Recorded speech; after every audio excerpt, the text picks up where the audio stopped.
पीछे निमाड़ की सुरीली धड़कन, आकाशवाणी खंडवा।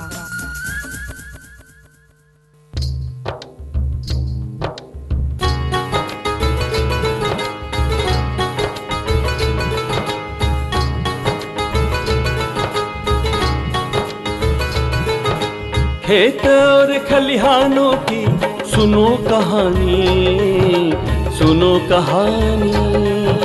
खेत और खलिहानों की सुनो कहानी, सुनो कहानी।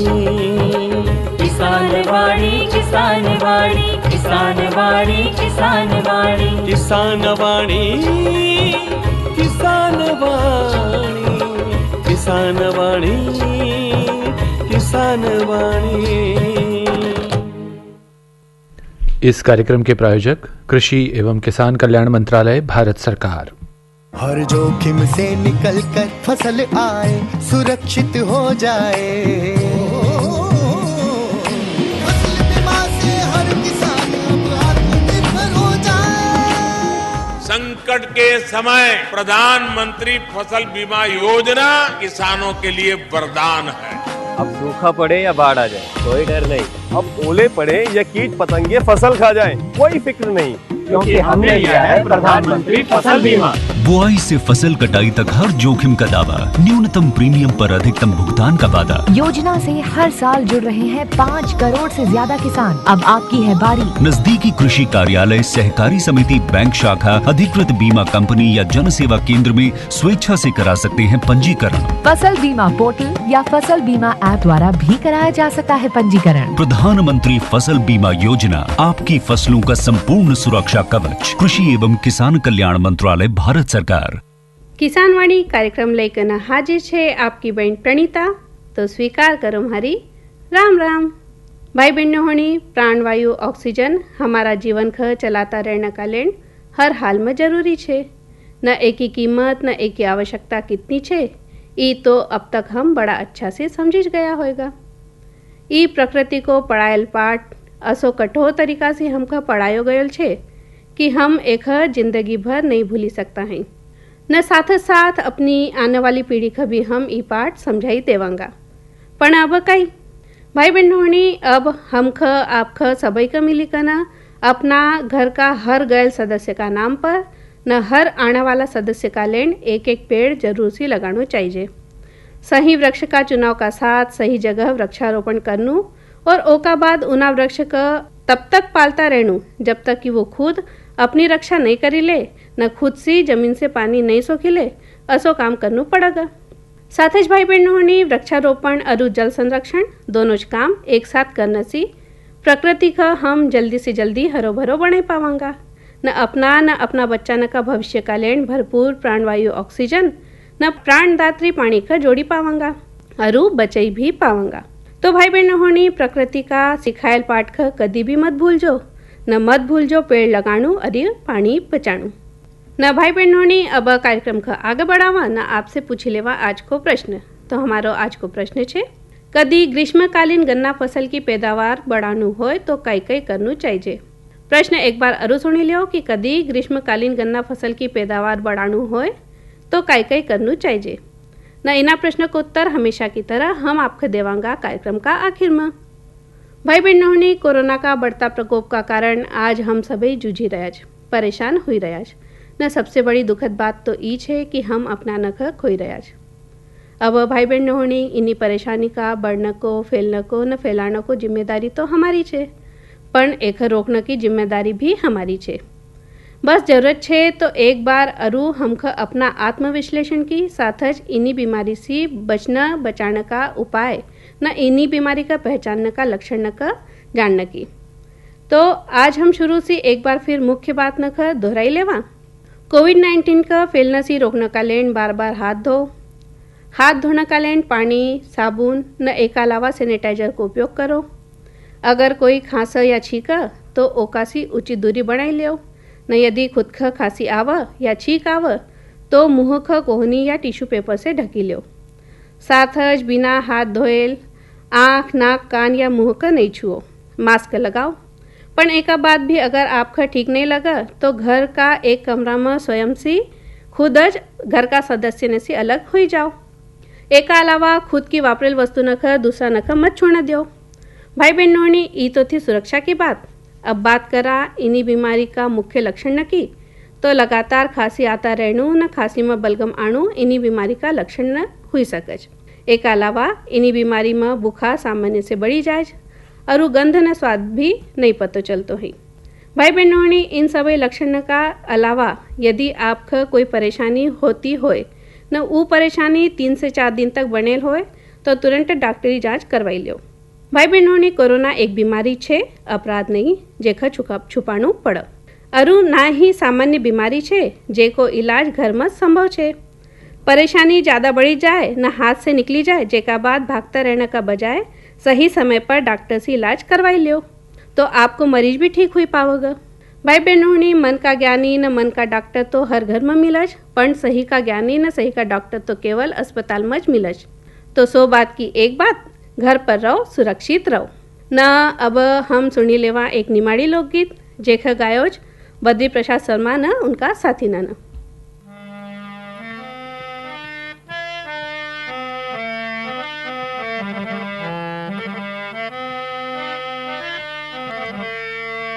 हरे दूर खेलन मत जाए नजरिया लग जासे। हरे दूर खेलन मत जाए नजरिया लग जासे। हरे दूर खेलन मत जाए नजरिया लग जासे। हरे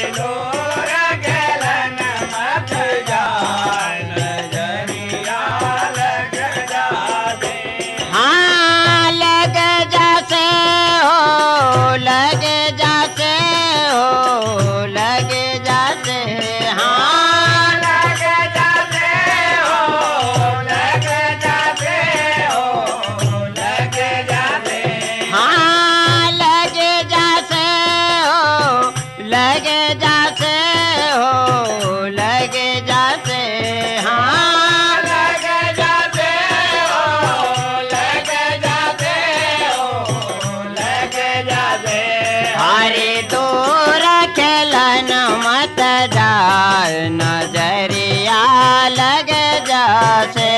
हरे दूर खेलन मत जाए नजरिया लग जासे।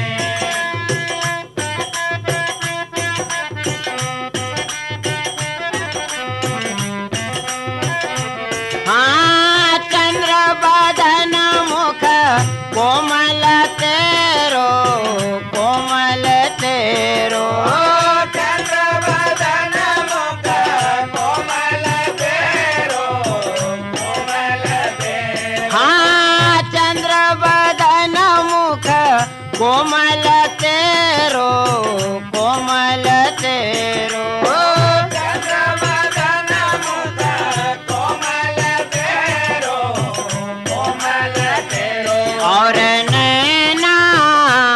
और नैना लागर साल नजरिया लग जासे। और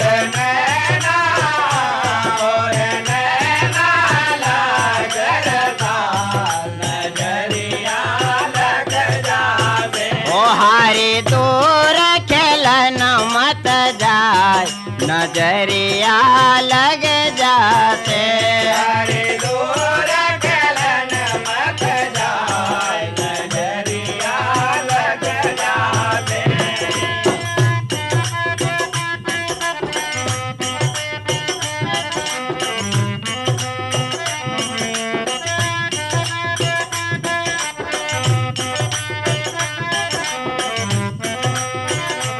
हाँ होटल कमलन कलिया, कमलन कलिया। होटल कमलन कलिया, कमलन कलिया। हाँ होटल जैसे कमलन कलिया, कमलन कलिया।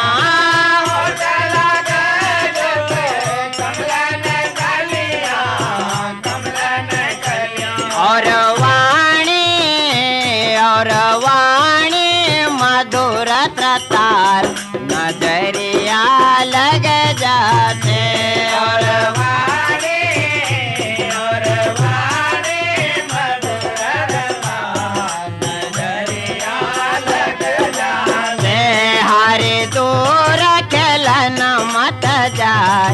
नजरिया लग जाते।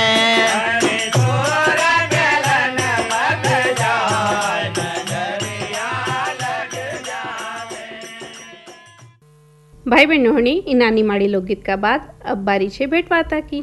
भाई बहनों ग्रीष्मकालीन सब्जी बोने की तैयारी को समय चली रोज। सब्जी की बोनी कालीन खेत की तैयारी से लेकर न फसल की कटाई तक को कार्य किना प्रकार से करना चाहिए, इना विषय पर हमको जानकारी दे रहा श्री राकेश सिंह चौहान न उनसे बातचीत करी रही बहन तरुणा शुक्ला। भाई बहनों आज हम सुनांगा इन्हीं भेंटवार्ता को दूसरों न अंतिम भाग। चौहान जी, ग्रीष्मकालीन सब्जियों में किन कीटों का प्रकोप होता है? ग्रीष्मकालीन सब्जियों में अधिकतर जो है हरे मच्छरों का थोड़ा सा प्रकोप रहता है। वैसे अधिकतर जो है ज्यादा उसमें बीमारियां आती नहीं है, लेकिन धूप से भी कभी कभी ज्यादा टेम्परेचर बहुत हाई होने से भी कुछ प्रॉब्लम आ जाती है। जी हाँ। और बाकी ऐसी समस्या ज्यादा आती नहीं है, लेकिन जब पानी गिरता है तो उस टाइम थोड़ी समस्या तुरंत आती है। उस टाइम संभालना बहुत जरूरी होता है। उस समय क्या सावधानी रखनी चाहिए हमें? उस टाइम में आपको फंगीसाइड का स्प्रे प्रॉपर करते रहना चाहिए, 1-2 स्प्रे, क्योंकि टेम्परेचर अप डाउन बहुत ज्यादा होता है। अगर नीचे से भाप, पूरे खेत में जब पानी गिरता है तो नीचे से भाप भी निकलती है और ह्यूमिडिटी बहुत ज्यादा रहती है, तो पूरे खेत अपना फंगस बहुत एक्टिव हो जाता है। जी। तो उसके लिए फेवरेबल मौसम हो जाता है, तो वो इसलिए उस टाइम पे फंगीसाइड आपको चलाते रहना चाहिए। नीचे से जमीन में भी ट्राइकोडर्मा चलाना चाहिए, ऊपर से भी फंगीसाइड डालना चाहिए। जी हाँ। इसके कीटों के प्रकोप के बारे में तो आपने बताया, रोग कौन कौन से लगते हैं? ये रोग ही होते हैं जो फंगस से आते हैं, वो रोग कहलाते हैं। हाँ जी। और कीट में जैसे कीट में थ्रिप्स भी आती है, माइट्स भी आती है। हाँ जी। और ये सब चीज आती है, तो उसके लिए बहुत हल्की दवाइयाँ गर्मी के टाइम पे बहुत से ही कवर हो जाती है। हाँ जी। और अगर इल्ली आती है तो फिर इल्ली के लिए इमामेक्टिन हो गया, इस टाइप की थोड़ी दवाइयाँ हैं जी, डालते हैं। जैसे आपने अभी इल्ली के बारे में बताया, तो इन लक्षण कौन से दिखाई देते हैं सब्जियों में? इल्ली के प्रकोप एक्चुअली क्या होता है कि इल्ली के हम लोग तो रोज उसको, क्योंकि खेती करते ये वाली, तो हम लोग पत्ते के पीछे भी देखते रहते हैं। और पतंगे जो आते हैं जो इल्ली के अंडे देते हैं, जो मतलब तितलियां आती है छोटी। जी हाँ। वो 2 टाइप की तितलियां आती है। एक हरी इल्ली वाली तितली अलग होती है, वो जो अंडे देती है, वो अगर खेत में दिखती समझ जाते हैं कि ये अंडे देगी और अपने खेत में इल्ली आएगी, हरी वाली। जी। और एक काली के लिए अलग वाली वो होती है जो तितली होती है, वही अंडे देती है। जी हाँ। और अधिकतर अंडे वो मतलब अपने जो इसके हिसाब से अमावस्या पूर्णिमा के टाइम होता है, पूर्णिमा के टाइम पे देती है। जी हाँ। मतलब 12, 13, 14, 15 उसमें देती है। जी हाँ। तो स्प्रे अधिकतर क्या 12-13 को स्प्रे कर देते हैं मैक्सिमम टाइम। ये मतलब शेड्यूल ऐसे ही करते हैं, बनाते हैं। लेकिन फिर भी हम लोग वॉच करते रहते हैं कि क्या आ रहा है, कौन सी चीज दिख रही है। और उसके साथ साथ हम लोग पीला और नीला वो चिपका वाला वो भी यूज करते हैं।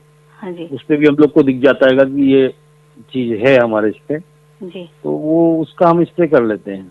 जी हाँ। अच्छा, अनाधुन लोग क्या है कि कई मैंने देखा हम लोग तरबूज जो है 4 स्प्रे अधिकतम, अगर मौसम खराब हुआ तो 5 स्प्रे में आता है।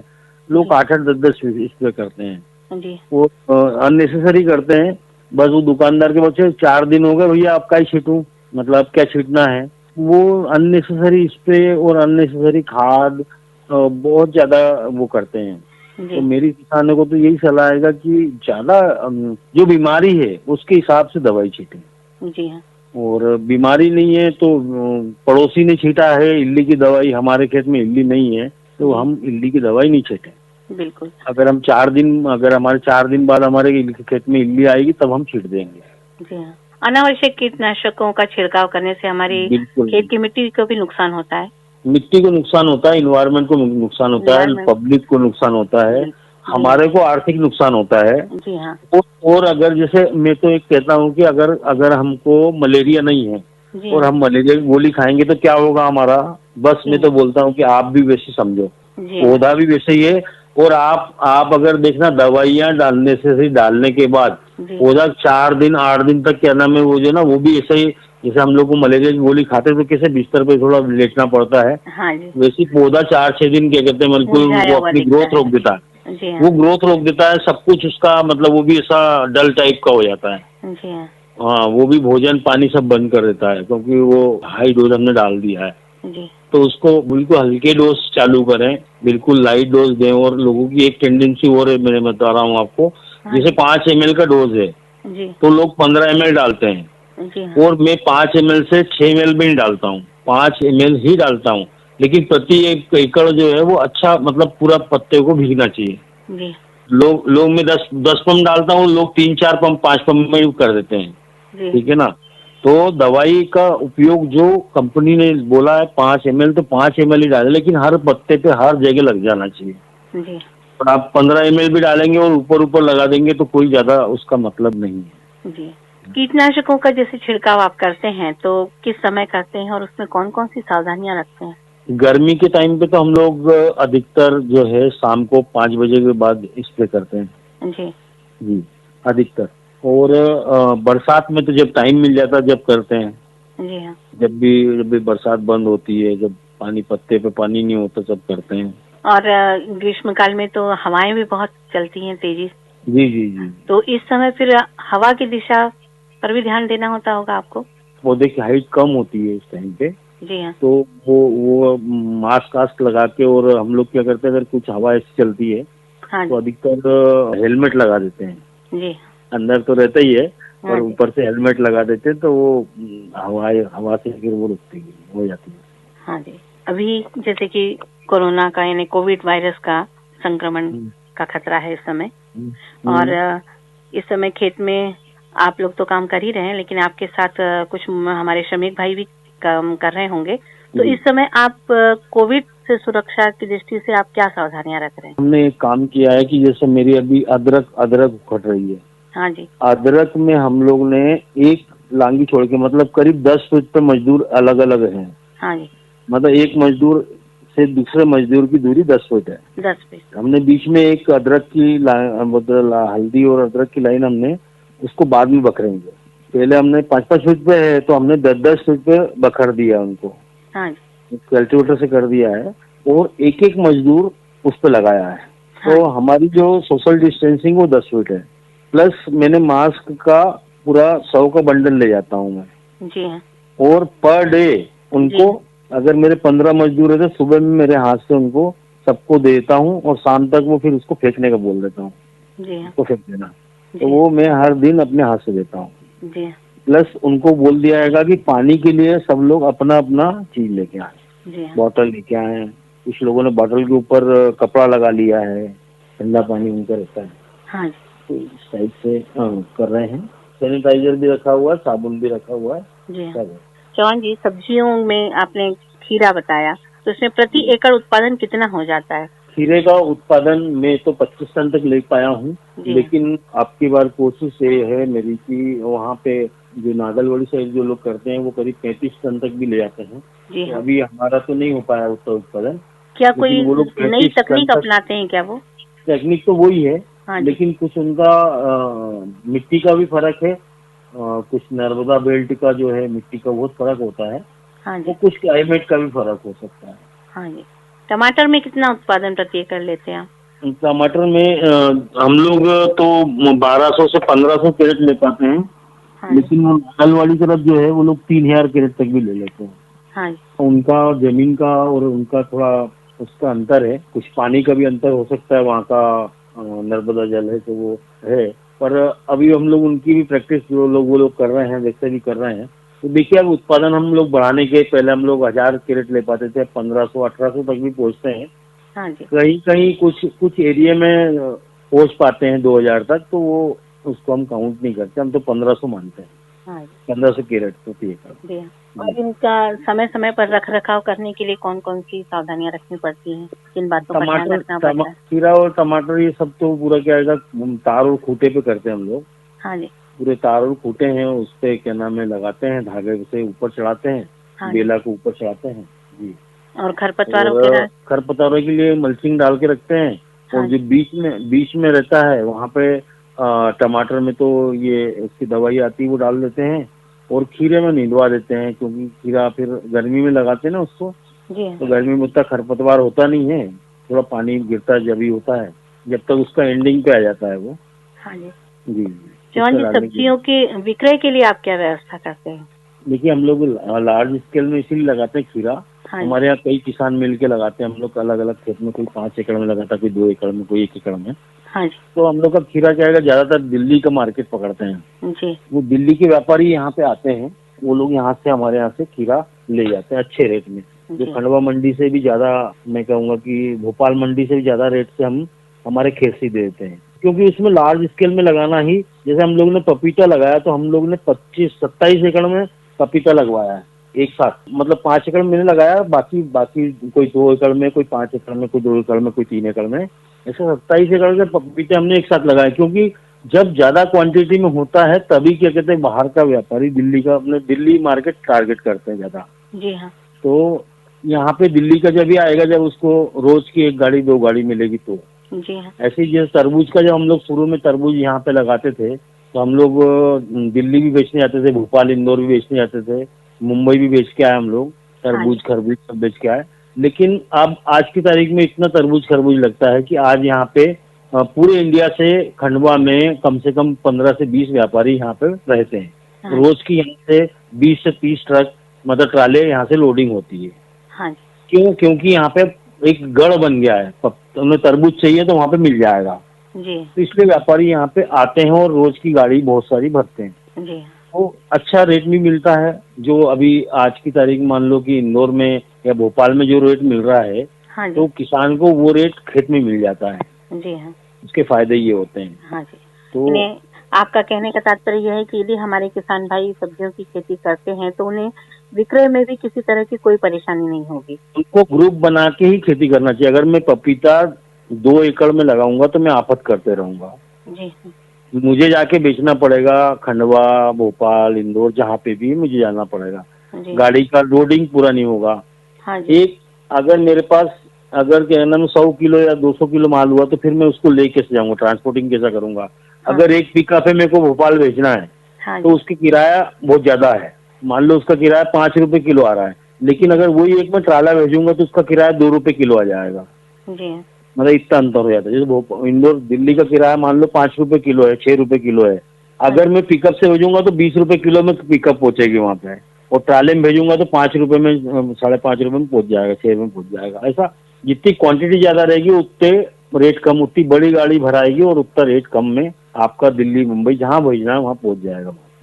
तो मेरा तो ये कहना है कि ग्रुप में ही लगाएं कभी भी। जैसे हम लोग ग्रुप पपीता हमने लगाया है 27 एकड़ में लगाया, अभी 3-4 एकड़ में और लग रहा है जी। तो ग्रुप में ही एक साथ बात करके सब लोग एक साथ लगाएं। चौहान जी, आपने ग्रीष्मकालीन सब्जियों की खेती किस तरह करनी चाहिए, कौन से किस्म है, खाद, उर्वरक, सिंचाई, सभी के बारे में बहुत अच्छी जानकारी दी। आप हमारे किसान भाइयों को ग्रीष्मकालीन सब्जियों की खेती के लिए क्या सलाह देना चाहेंगे? मेरा बस ये कहना है कि एक तो 15 अप्रैल से 15 मई तक के बीच में खेत खाली रखना चाहिए जी। उसको धूप खिलाना चाहिए, उसको बढ़िया बखरना चाहिए, कल्टीवेटर करना चाहिए। उसके अंदर के फंगस और क्या नाम है बहुत सारे वो जो कीटाणु रहते हैं वो सब मर जाते हैं। और अच्छा खेत बना के और फिर उसके बाद शुरुआत 2-2 एकड़ से ग्रुप में बना के करें। ग्रुप के अलावा आप क्या कहते हैं जो खीरा लगा लेंगे। यहाँ पे खंडवा में पिछले साल 50 रुपए पन्नी 25 किलो का जो बैग है वो 2 रुपए किलो में यहाँ से खीरा बिक रहा था, और मेरे खेत से 8 रुपए किलो खीरा बिक रहा था, दिल्ली जा रहा था जी। अब यहाँ पे मतलब 25 किलो की पन्नी 50 रुपए 2 रुपए किलो, मेरे खेत से 8 रुपए किलो जा रहा था। तो जब तक आपके पास एक आइसर का माल नहीं होगा, जब तक आपको उसमें क्या नाम है थोड़ा बहुत खेत में आप कुछ नहीं कर सकते। अब छोटी मंडी में, खंडवा मंडी में अगर मैंने एक आइसर खीरा भेजे तो मेरे रेट में ही कम कर लूंगा। हाँ जी। क्योंकि यहाँ की मंडी की एक वो लिमिट है कि वो यहाँ पे इतना माल खपत हो जाएगा, और अगर उतना माल सब जगह से आ गया तो फिर वो मंडी की हालत खराब हो जाती है जी। तो बड़ी मंडी को टारगेट करके चलते हैं तो बड़ी मंडी में थोड़ा बहुत माल ज्यादा भी आता है तो कोई फर्क नहीं पड़ता है, तो इधर उधर चला जाता है जी। राकेश सिंह चौहान जी, आपने ग्रीष्मकालीन सब्जियों की खेती विषय पर इतनी महत्वपूर्ण जानकारी दी, बहुत बहुत धन्यवाद आपका। नमस्कार। नमस्कार जी, नमस्कार। भाई बहनों होनी अभी आपने भेंटवार्ता सुनी। भेंटवार्ता को विषय थो ग्रीष्मकालीन सब्जियों की खेती। इना बारे में हमको जानकारी दे रहा था राकेश सिंह चौहान, न उनसे बातचीत करी रही थी बहन तरुणा शुक्ला। न आज हमने सुनी इन्हीं भेंटवार्ता को दूसरों न अंतिम भाग। न भाई बहनों ने अब जाने लेवा आज का कृषि समाचार न मौसम को हाल। सबसे पहला समाचार, मई माह में गन्ना पर हल्की मिट्टी चढ़ाई देनु चाहिए। एकासी खरपतवार नियंत्रण तो हो वजह सही, साथ ही फसल का गिरने की संभावना भी कम हुई जाए। गन्ना फसल में अगोला भेदक रोग की रोकथाम का लेन एका अंडा तथा ग्रस्त पौधा नख इकट्ठो करी कन नष्ट करी देनु चाहिए। यदि 7% से अधिक पौधा न पर रोग दिखा तो 10 किलोग्राम फोरेट 10G खाद का साथ मिलाकर सिंचाई करो तो अच्छो छे। न अब जानी लेवा मौसम को हाल। तो आज सूर्योदय हुयो प्रातः 5:48 पर, न सूर्यास्त हुयो शाम 6:52 पर। आज का दिन को अधिकतम तापमान रहो 39 डिग्री सेल्सियस न रात को न्यूनतम तापमान 31 डिग्री सेल्सियस रहने की संभावना है। तो भाई बहनों ये तो था आज का कृषि समाचार न मौसम को हाल। न भाई बहनों कार्यक्रम का आखिर में जानी लेवा आज का प्रश्न को उत्तर। तो कार्यक्रम की शुरुआत में हमने आपसे प्रश्न कर्यो थो कि कदी ग्रीष्मकालीन गन्ना फसल की पैदावार बढ़ाणु होय तो काई करनु चाहिए। न एक उत्तर है, मई में ग्रीष्मकालीन गन्ना की बुआई की जाए। एक ही शरद न बसंतकालीन पैदावार ज़्यादा अच्छी होवज बजाय मई माह का गन्ना का। तो एक ही पैदावार बढ़ाने का लेन उपयुक्त किस्म अरु संतुलित पोषण अनिवार्य है। साथ ही बुआई से पूर्व गन्ना की पेड़ी नख 24 घंटा पानी में भिगोई कर रखना न जेका बाद बुआई करने से अंकुरण जल्दी न अच्छो होवज। गन्ना की बुआई का लगभग 3 माह बाद 60 से 70 किलोग्राम नत्रजन या फिर 130 से 160 किलोग्राम यूरिया प्रति हेक्टेयर की ड्रॉप ड्रेसिंग करो तो बहुत अच्छो रहे। न भाई बहनों ने इन प्रश्नोत्तर का साथ अपनी बहन प्रणीता का कार्यक्रम समाप्त करने की दियो आज्ञा। राम राम। हर जोखिम से निकल कर फसल आए, सुरक्षित हो जाए। फसल बीमा से हर किसान अब आत्मनिर्भर हो जाए। संकट के समय प्रधानमंत्री फसल बीमा योजना किसानों के लिए वरदान है। अब सूखा पड़े या बाढ़ आ जाए कोई डर नहीं। अब ओले पड़े या कीट पतंगे फसल खा जाए कोई फिक्र नहीं, क्योंकि हमने लिया है प्रधानमंत्री फसल बीमा।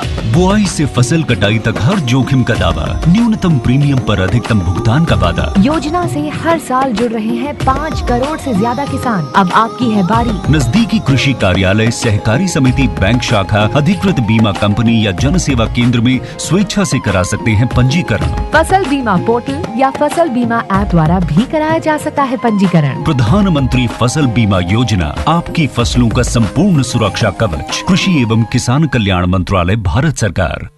इस कार्यक्रम के प्रायोजक कृषि एवं किसान कल्याण मंत्रालय, भारत सरकार।